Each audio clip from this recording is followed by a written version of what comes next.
and not she. So hi guys, welcome to my YouTube video. Today I'm with a very special guest, my mom, as you can see. You guys are going to be joining me in a conversation, a very honest conversation that I'm going to be having with my mom. Just learning more about her and why she's the person that she is today. So I'm just going to do a couple of questions. We ease into it. We'll have some coffee, we've got some water, things get emotional and stuff. And I hope you guys really enjoy this because me coming to the conclusion of actually doing this is because it's Mother's Day, and for the first time I might be around for Mother's Day in a long time with my mom, and I'm blessed to have her at such an age, because most kids or peers, my peers, they don't have their parents anymore, so why not learn from them while they're still here? So I'm gonna get into it. So hi Mama. Hi Ndobi. How are you, Njani? How are you feeling? I'm good. More especially that you are around here with me. I'm very good. Okay, tell my viewers, who are you? Just tell us, ngubani wena as a person. Who are you? General, give us your name. Mabani, if you feel like you multi cleanse apple, do it. But just tell us, who are you? I am Tuletu, Mrs. Kahane, near Makaula. Mazu, Makanes, Mawaba. I Mandiba Betlunda. Let me just hold it there. Introduction, Leo. I appreciate it. So let's get into it. Draw me a picture of Kulabako. What does it smell like? What do you see? Are both parents in the picture? Do you have a grandmother? Just draw it a picture for me. Hey, that's a mention of a grandmother. Hey, what a good lady, Mam Tambo. I lived with that lady simply because, not that my parents were not there, but because my father was working in Port Elizabeth. So, as it was the case then, my mother used to go to him.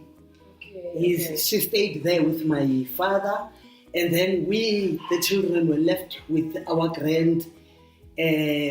We used to cook us nice food. I'm even smelling that autumn food. There is pumpkins, green mealies, isigwamba, amahewu. I'm smelling those things at the moment. So I hear that your father was working in Port Elizabeth, yes, and your mom would be between you, yes, guys and him. That's it. All right. So in the household, it's your grandmother. How many siblings are there? Just after me, there were 9. That is 5 girls, 5 boys. And how did that feel for you, being the eldest of so many kids? Yeah, it was very nice because I was also mothering the young ones. I could imagine sleeping time. We used to stay to sleep in my grandmother's rondavel. All of us there on our mats. There were no beds then. The only bed which was there was for my grandmother. And fortunately enough, because she loved me very much, you were next to her. Yes, I slept with her on the bed. And she used to tell us stories. Say, that's what I really enjoyed. And that's why I always want to tell stories to my grandchildren now. That makes sense. Yes. So, you're coming from a home with both your parents. Both your parents are there, yes, even though your father is away working for the family. Yes. Okay, so your grandmother that's there is my father's mother. Yes. All right. So, were you guys exposed to education? I can say we were exposed because we were learning living there. Okay. Whilst our parents were there, they wanted us to go to school, and fortunately enough, the school was just nearby my home. So we were all of us were schooling because the youngest would be with the mother. Oh, all right. Yes. So every time you should have another child, Yes. the young one The young will one. be with her. Yes. In fact, the two Youngest ones. Yes. Oh, Will alright. be with her in Port Elizabeth.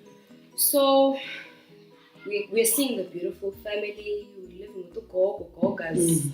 Spoil you guys rotten. Yes. Was she strict? Yes. Yes. To some of my siblings, she was strict, but she was very weak on my side. In so much that when my mother came, that is December time, when my mother was there, because I was not like other children, when my mother hits me, she would take her suitcase, big suitcase, and 12.5 sugar, and saying that she's going back to her home. Why? Because she would be going with me. Because that's why the sugar is going with yes, that's why the sugar is going, because we were going to make tea at her home. So Alright, I understand. So childhood when you're still young, it was very beautiful, very homely, very were you guys a struggling family or you were struggling but you didn't realize it at that point?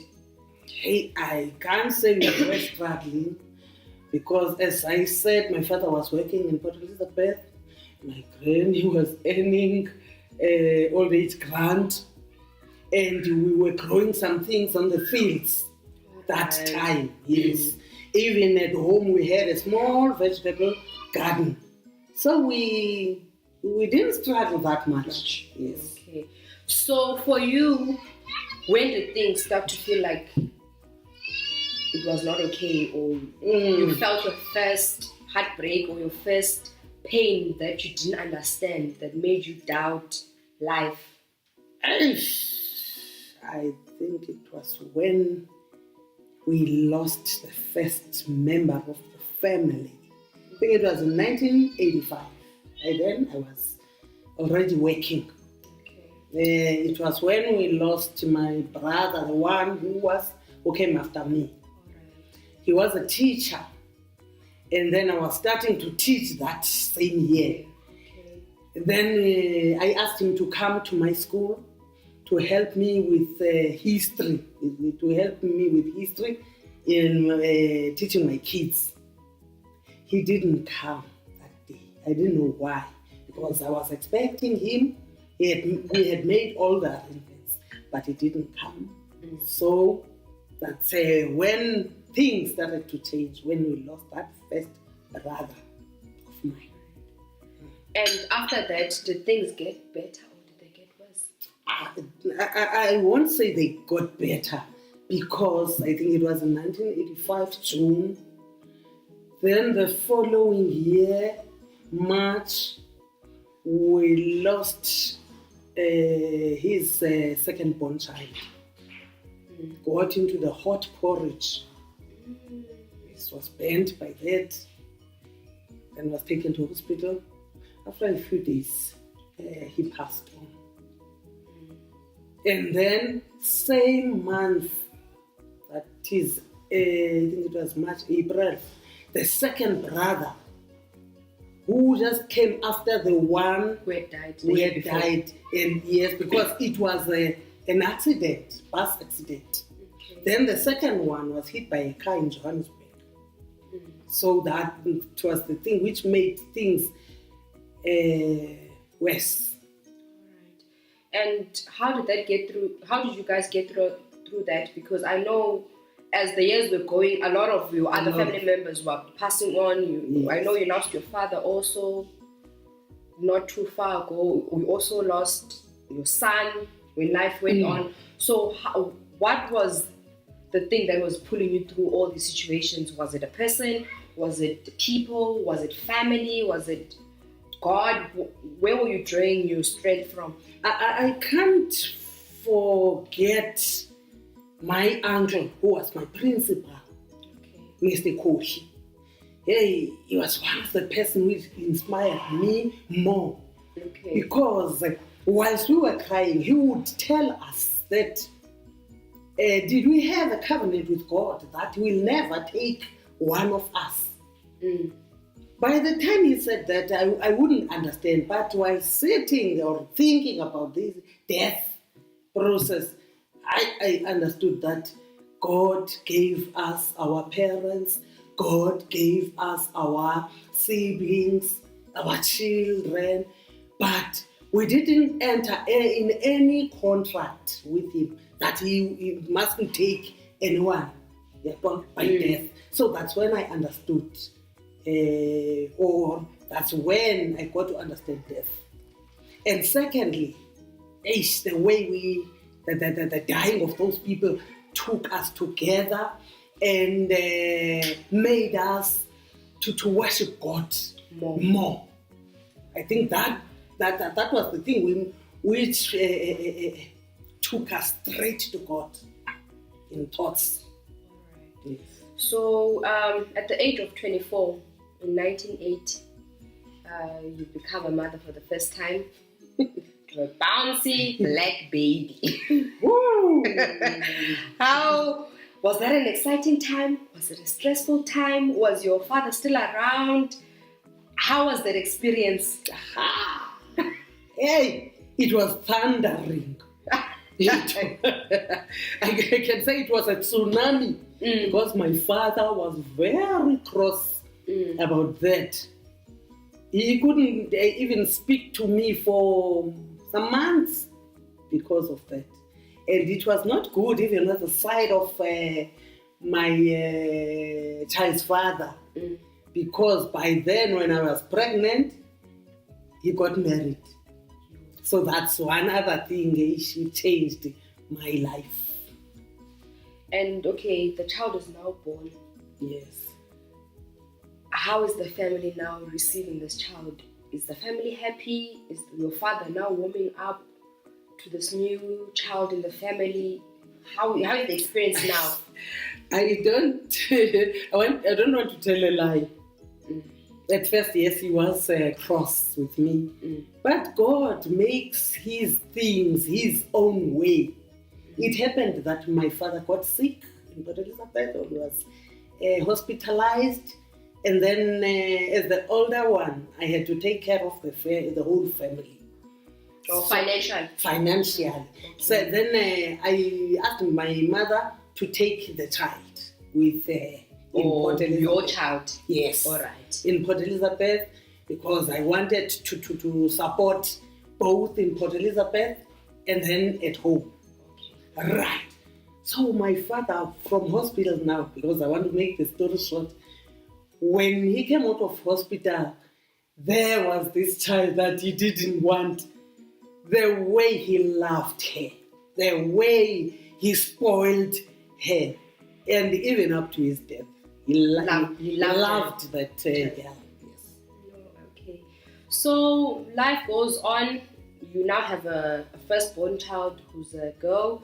Then you fast forward, you start losing your family members. We are losing your family members. And then in 1989, you get your son, your firstborn son, who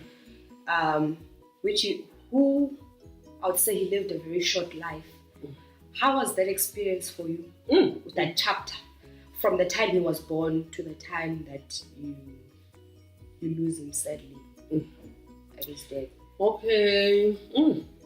By the time he was born, I loved him. I pampered him. Because as I was the person who had decided not to get married, I thought that was the head of the family now. I was having a man in the family. So that's why I loved him. What type of child was he? He was a nice little boy, liked his mother, liked his sister. He was an icon in the family. We really loved him. But it was sad when he had to leave, when he passed on. Can you touch on what happened? Okay, I was at school. That day, I was not happy at school. I didn't know why. Oh, you were working now at this point? Yes, at that point I was working. Then I just wanted to go home. Just wanted to go home. Then when I had, by that time I had the house of my own. Oh, okay. I went there, right? My child was not there because I didn't have a helper. Right. I took him to my home. Oh, so your mom was now back home. Yes, now. my She was mother no was longer back in yes. Port Elizabeth. Okay. So I took the child to my mother. They were staying there together. But when I came from work to my place, a lady came, told me that we have to go home. One of my friends with whom we stayed at that location had lost their father. But in the actual fact, it was me who had lost the child. Oh, yes. okay. So they were just hiding. So they told me that the child went to play at my home, just down there. We've got a stream that's going down. So they told me that the child went there to play with his friend. Okay. And it was the driest year, 1993. Yes. But he slipped in the water and then fell into the big dam. So they found him floating there. Yes, that was a nasty experience. I thought I wouldn't forget it. I thought I wouldn't be able to even talk about it, because that was the worst pain that I had. Yeah, because kids are the ones supposed to be bearing their parents, yes. and not the other way around. Yes. Yeah, but now when you think about him, what's the one thought that you think about that's when he was still alive that keeps you smiling when you just think about it?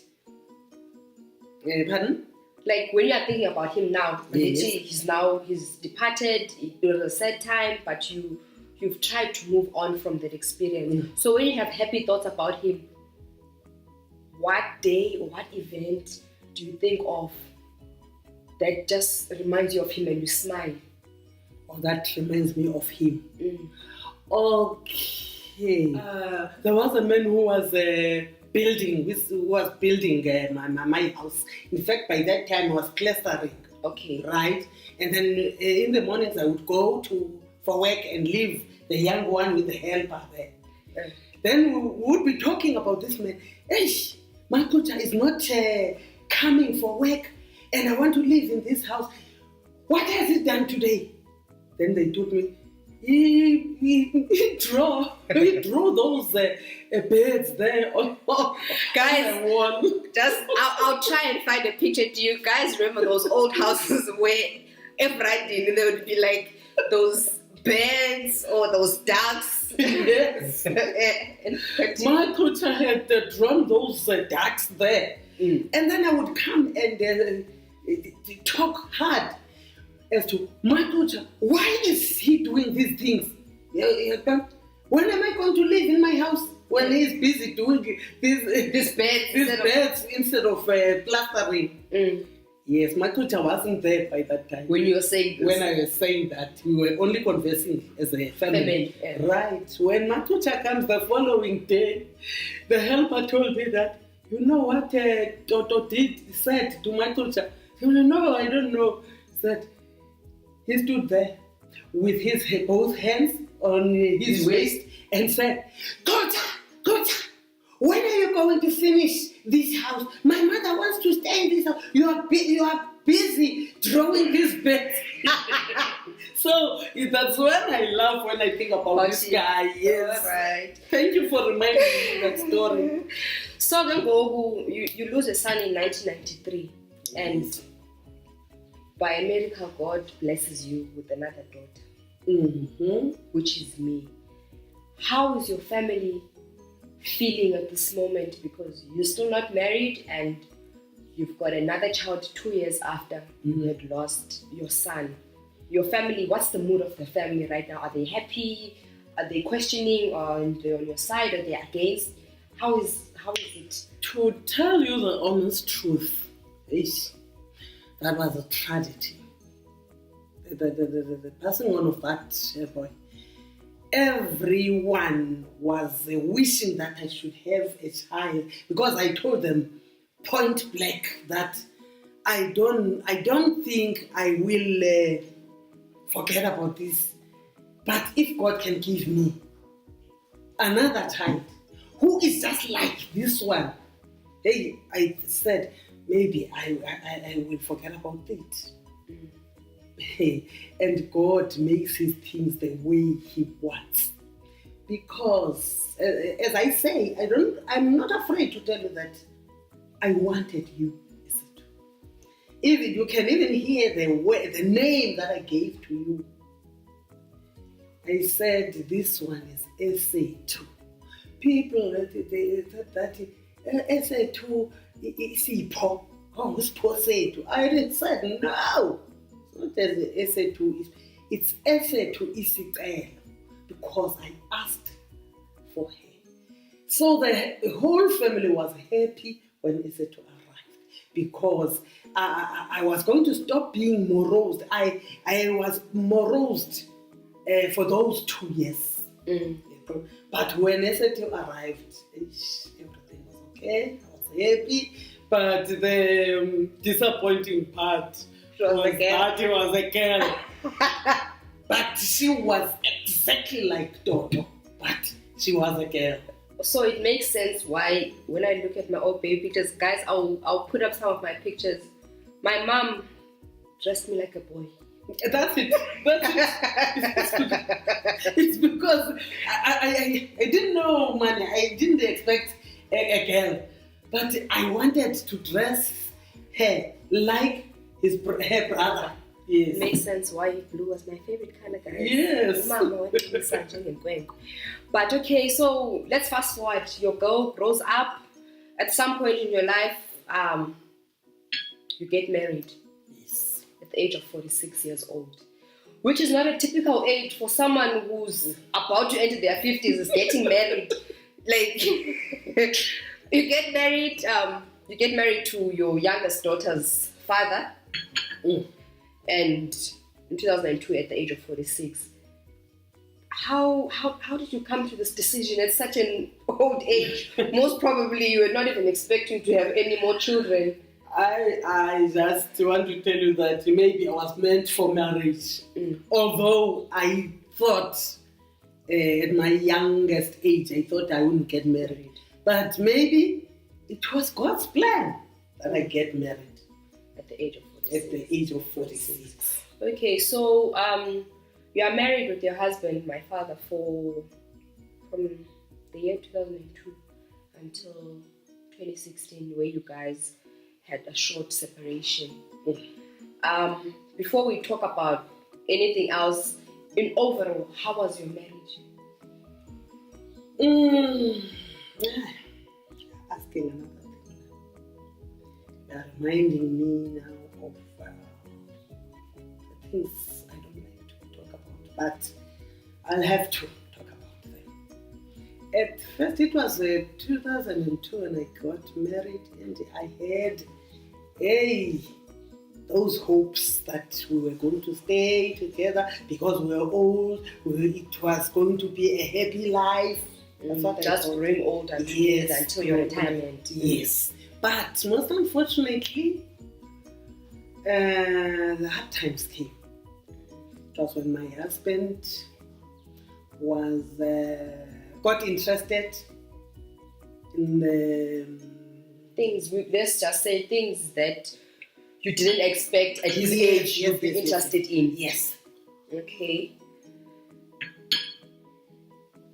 Then I tried to get used to that new habit. Well, I know Tina, we use it a lot, the phrase of yeah, of course, yes. That's all. Those were the words that I thought of.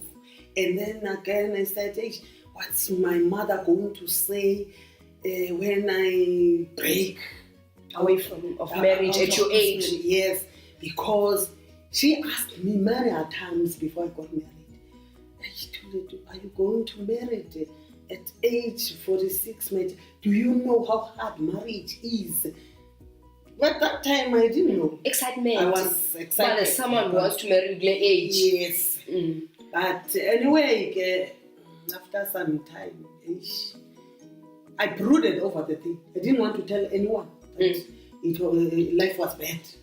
I tried to conceal everything until such time that I could conceal it. No, people could see what was happening in my marriage. Until then, in 2016, I decided to back off. Yes. So now, just drawing a frame, when you were young, you built yourself a house, and you are living in this house with your 2 kids that you have. 2002, you are getting married, you're excited, and you move to a new home that you're building now with your husband. So now comes to 2016, where you can no longer bear everything that's been going on. Your husband had issues, there were touches of uncomfortable things to talk about that were going on in your household. Things that you cannot say in public. Yes, things that you just have to conceal for the dignity of the family. Yes. And you decide to, no, I cannot put myself in this place anymore, because you're now sick, you are now diagnosed with different types of things. You had heart disease, you've got sugar, diabetes, you've got all these sicknesses. Yes. So you now decide to choose health for yourself. But just before we move on from this, so at the age of 18, your daughter is pregnant, and there's the stranger who now shows interest in marrying this child. What's going on in your head? What role did it play in your marriage? Did it make things even more difficult? What were you thinking? What was your thought process during this time? Because I know that this happened 3 years prior to you finally saying, no, this is a no for me, this is where it's enough, and I cannot continue. How are you feeling at this point? It was bad. It was bad then. Because one thing I thought, my child at 18, is still too young. Is she going to manage to bear the child, this child, right? And there was this young man saying he wants to marry my child. Where is he from, this child? Then the daughter said, he's from Zimbabwe. From Zimbabwe. The only thing I knew about Zimbabwe was that it was a place where our politicians would fly to during apartheid era. So, and I thought of my friend here in Manfred, with whom I was schooling at Bethel, who fled to Zimbabwe. He was a doctor. I thought, he's going to be like Dikla, because I last saw Dikla in 1977. I wonder what's going to happen with my child. But when I interviewed the child, he said he loved him. He loved him and is going to get married to him. Okay. I left them like that. I said, we are going to see. But to tell you the honest truth, I'm not trying to make that guy to be proud of taking my child at a young age. But up to now, I don't complain of anything, because that young man loves his children. Secondly, he loves his wife, and he doesn't want them to starve. And even myself, as I am now without my husband, he tries by all means to make a living for me. Yes. And not putting aside that also your other son-in-law plays a very active role, because knowing that we don't live with you, he Yes, God has blessed me. I want to say that. I want to say it clearly. I even thought one of these days, God has a purpose for each and everything. Ask why. God allowed Toto to pass on. So I was left with 2 girls, no hope for any son again. But my Daki, the first Daki, got married. Yes, I also thought she was still young. But because she got married to the man that I knew, I would say to the boy that I knew who grew in front of me, and his character I knew. So I wasn't worried that much. And then now I've got, when Mandis I got married to this guy, I said, oh, Toto is coming back now. There's my daughter. Yeah. So it was nice to have that Mukwenya. Then now the little one again got married. Hey, I said, hey, Toto has multiplied himself. So now I've got 2 daughters and 2 sons. I'm happy. You are happy? Yes, I'm happy. Okay, so your daughter now, all your kids, they're away from home. And then your husband, during the separation, he starts to fall ill, and you go back to his side and you help him to make this time of his life now, now that we are looking at it, it was his last day, last months, his last years of his life. We decide, after everything, I'm gonna go and look after him at this time. What got you to this decision? Is it God? Is it the God in you? To tell you the honest truth, my child, I loved that guy. I don't want to lie. I loved him. The things that happened, yes, they were there, but they didn't take all the love away. Because all these years I've been doing this, I had a hope. I had a hope that one day he would come back to me and would stay again. That is the reason why I didn't divorce him. It's because I thought maybe one day he would come back and we would make things right. I was expecting him to do that. So, he seriously gets ill. Short before his death, you saw him at his very bad state. And I remember you calling me saying, I think it was the Sunday, if it was not the Monday, before he died. Was it the Sunday or the Monday? Did you see him the day before he died? Yes, I saw him. Yes, I think it was the Monday. I remember just calling you and I'm like, so Mama, how is it? Yes, it was Monday. It was Monday, yes. I'm like, so Mama, how unjani? And I remember vividly you saying that, Danam, if uThixo akazumphilisa utadakho, it's better that he takes him because the pain that he's in, I don't want to talk about it. So you go and you see, and that's when you're starting to let go. Like even before, you could just see. You kept telling me that Danam, it's not looking good. It's not looking good. It's not looking good. And I feel like at that time you were already starting to let him go. But before he died, he said something to you, which at first you didn't understand. What in You see, that day, I will never forget. Even now, as I'm mourning him, I always think about it. It was when I went to the hospital, to the nearby hospital. Went there, I visited.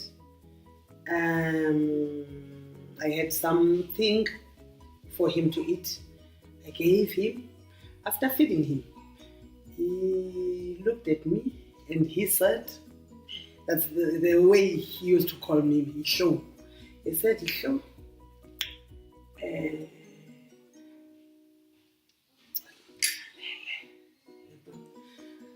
I thought he said, let me tell her something. I thought he said, "Ndicela undixelele." So, and I asked him, what should I tell you? He smiled and said it for the second time. What? Because I was thinking that he wanted me to tell him. And he said that 3 times, but I couldn't understand. Until the CEO of the hospital was there, came and took me to her office, and then he told me that soon, the day just before that day, he told me he heard that if only I can make peace with my family, anything can happen to me. So when he says to me, he's meaning to himself. To himself, okay. Yes. Then she told me that those 3 times he was saying, he wanted me to forgive him. That's what he was actually saying. That's when I started to worry. Right? Following day when I came to the hospital, he was not speaking. I couldn't talk to him, and it was said he was being transferred to another hospital, a bigger one. That's when we went there to visit him. There was no hope, because they've been telling me that now it's getting serious than getting better. So that Monday that I phoned you, I said was the day he was very bad. Did you say to him about, I forgive you? I even told that lady that, Mama, I had already forgiven, for the very fact that I used to go to his place, wash him, and I was the one who took him to hospital all those times. I was the one who was taking him. I told that CEO that I had already forgiven him. The CEO said, you know what, as he is in a coma now, you must just go there, because his other senses are okay. You just go to him, hold him by the right hand. Then if you hold him by that right hand, you talk to him, tell him that you have already forgotten, you have forgiven him. I then went to him, I said those words, and then I left. And unfortunately, on the 9th of October, he passed on. So, okay, guys, as like, I don't know which tribes in South Africa do this, but us in our culture, when your husband dies, tradition is that you mourn him by you mourn your husband by wearing black clothes. As you can see, my mom is in black clothes. You mourn them in black clothes, and there's certain things that can be done and things that cannot be done, just to mourn your husband. So my mom made that decision that she would mourn her husband, and I want to know, Mom, what made you come to that decision? Because I know that in the family, including myself, we didn't understand the decision on why you would choose to mourn, considering that the process requires you to isolate yourself so much, and considering that you're not in a as much, you've got so many sicknesses that you have. What made you come to the decision and you dispute all these other things? Okay, you remember I said, yes, we separated in 2016 May. I decided to leave my husband and stay alone and leave him to do whatever he wants to it was not my will that much, but it was the pain that I had. I wanted to give him his space, right? But if you remember what I said here, I said I had much hope that he will come back to me and we will make things right again. I had that hope. That it was the reason why I didn't divorce him. It's because I always claimed him as my husband. So, as my husband, I had to do that. I had to mourn him because I said I loved him. So at the moment, we are now halfway through your mourning. We've now hit the 6 months mark. How are you feeling now? Is it better than 6 months ago? Yes, it is. I can say yes, it is. It is better. Because I go with God wherever I go. And I like this time of being separated from a lot of people because it gives me a chance of talking to God. Even in the middle of the night, I talk to Him. Even during the day when the kids are away, I just talk to God. I bring myself more to God. So this time I'm isolated from people, it's the time that I use to get closer and closer to God. I've learned something that this morning time is a time that you can get yourself closer to God because there isn't much that is disturbing you. Okay, so then guys, I did say that it's Mother's Day. I'm getting to know my mom more. I want to learn more from who she is and the biggest role that she is playing right now. She's lost her parents. She's lost some of her siblings. Some she still has that are still alive. And the biggest role that she's playing right now is being a mother and a grandmother to our kids and a mother to us. I want to know, Mama, what does it mean to be a mom to you? What a nice thing. What a nice thing it is to be a mom. Because you have to guide your children. You have to guide your grandchildren. Eish. I like it. Like mothering children. Because at the moment, as I've even lost my parents, I have to mother my siblings now. So that's another thing that interests me, because you have to take your kids here and tell them how to lead life. That's one thing that I always tell them about, that they may turn to their friends when they've got problems, but the friends may leave them sometimes. The friend can go to other friends and talk about him. But there's only one friend who will never leave you, my children. There's only one friend who is not a liar. If you talk to him, he keeps your problems with you. He prays with you. He helps you go through life. And that is Jesus. So every day when I talk to them, when my child phones, Mommy, I've got this problem, I don't know how, I just tell them, tell God, Dana. Tell God, because I may not be there sometime.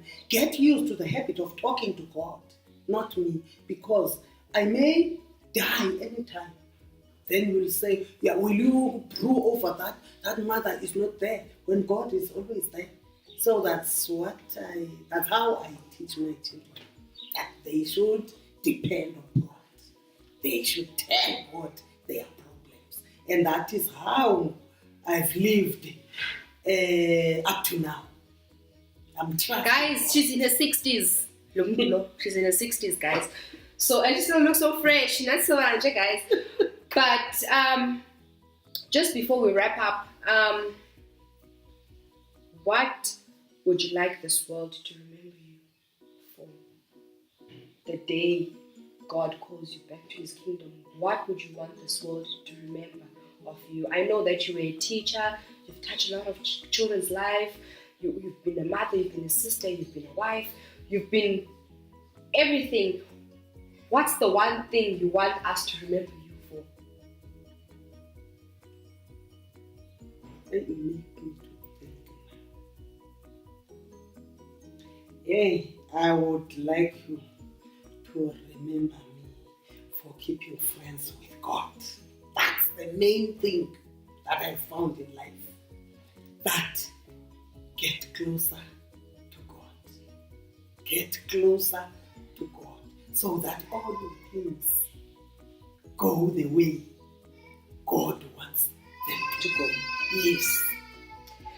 Okay, guys, that was just a little snippet in getting to know my mom and the type of mom that she is. We're gonna ask her to close it off for us with a verse nyana.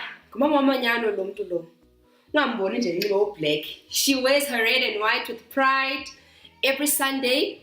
And Mama, guys, I'm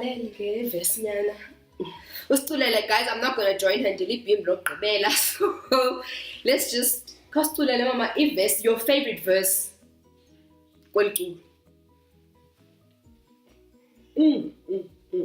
Number 245. Yes, it's the song that I came to love lately. I like that 245. Yes.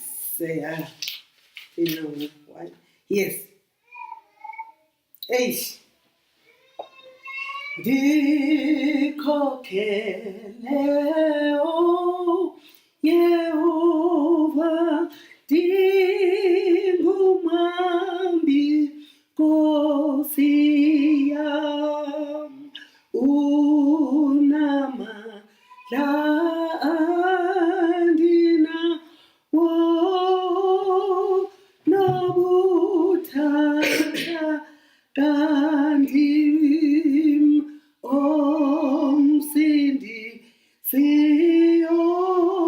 Sindi singuwe likakala. It's led by God every day. That's why I always ask Him to guide me. Thank you. Thank you, guys. I hope you guys like this video. Please make sure you smash that like button. Please comment down below. And also, please subscribe and turn on your post notification bell. Love you guys. Bye.